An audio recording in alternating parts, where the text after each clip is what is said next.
اب شامل کرتے ہیں علی زمان اوان کی یہ رپورٹ۔ کراچی کے ضلع سینٹرل میں جرائم کے خلاف پولیس کی بھرپور کارروائیوں کے مثبت نتائج سامنے آنے لگے ہیں۔ Additional I G Karachi Azad Khan اور D I G west Irfan Baloch کی ہدایات پر S S P district central doctor Muhammad Imran Khan کی مؤثر قیادت میں فروری 2026 کے دوران جرائم پیشہ عناصر کے خلاف مربوط اور نتیجہ خیز کریک ڈاؤن کیا گیا۔ اس ایک ماہ کے دوران پولیس اور جرائم پیشہ عناصر کے درمیان 42 مقابلے ہوئے، جن میں ایک خطرناک ملزم ہلاک، 50 زخمی جبکہ 32 ملزمان کو موقع پر گرفتار کیا گیا۔ اس طرح مجموعی طور پر 82 جرائم پیشہ عناصر قانون کی گرفت میں آئے۔ غیر قانونی اسلحہ کے خلاف سخت کارروائیوں میں 108 مقدمات درج کیے گئے اور 107 ملزمان کو گرفتار کیا گیا، جن کے قبضے سے 104 پستول، 2 ریپیٹر اور 341 روند برآمد کیے گئے۔ عادی مجرموں اور ڈکیتی میں ملوث عناصر کے خلاف خصوصی مہم کے دوران 35 ریپیٹ آفینڈرز اور 19 رابروں کو گرفتار کیا گیا، جبکہ انٹیلیجنس بنیادوں پر کارروائی کرتے ہوئے 24 جرائم پیشہ گینگز کو بے نقاب کر کے 107 ملزمان کو رنگے ہاتھوں پکڑا گیا۔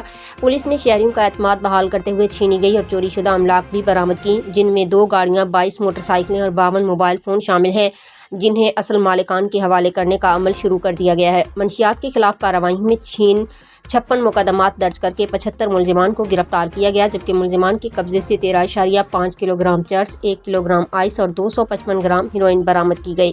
اسی طرح مضرست گٹکا اور ماوا فروخت کرنے والوں کے خلاف 62 مقدمات درج کیے گئے اور 83 ملزمان کو گرفتار کر کے 5267 پیکٹس گٹکا ماوا اور 378 کلو گرام چھالیاں برآمد کی گئی۔ New Karachi F B industrial area, sir Syed north Karachi industrial area, Azizabad, Gulberg, بلال کالونی، نازم آباد اور شاہ نور جہاں میں رپورٹ ہونے والے 16 رابری اور سٹریٹ کرائم کے مقدمات کو جدید تفتیش، سی سی ٹی وی فوٹیج اور انٹیلیجنس معلومات کی مدد سے ٹریس کر کے ملزمان کو گرفتار کیا گیا۔